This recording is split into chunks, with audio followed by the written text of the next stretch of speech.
Today we had another meeting.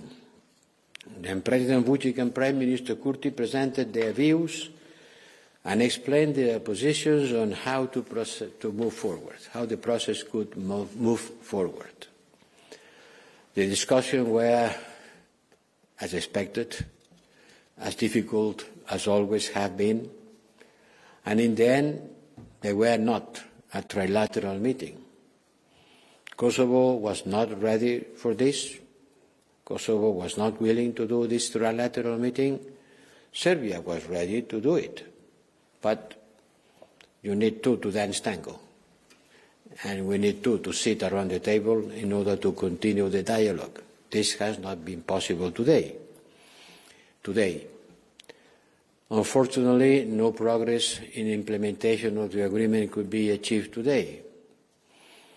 Prime Minister Kurti presented 3 conditions for their further engagement in the broader normalization process. Allow me to explain why it has not been possible to go forward today.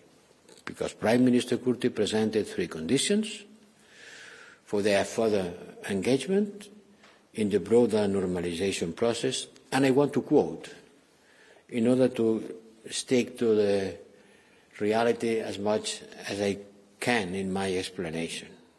I quote, first, formalization of the basic agreement through signing by the respective heads of state and government.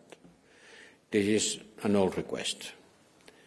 Second, withdrawal of the reservation letter officially deposited by within the External Action Service by former Prime Minister of Serbia, Ms. Brnjac, dated 13 of December 2023. We are still talking about things that happened 6 months ago. And third, handing over Milan Rajdocic and his paramilitary terrorist group to Kosovo's judicial authorities. This is the end of quote of the 3 requests presented by Prime Minister Kurti. Serbia was not ready to fully meet Kosovo's conditions, citing constitutional constraints. While President Vučić did indicate that he is ready to explore options in relation to the former Prime Minister's letter that we mentioned before, and formalizing the agreement in line with past dialogue practices in order to unblock implementation of the agreement.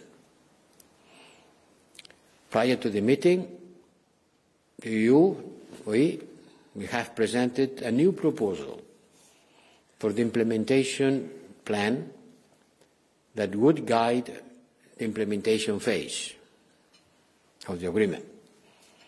But unfortunately, the conditioning of implementation did not allow the discussion to focus on how to proceed on the concrete implementation actions by the parties.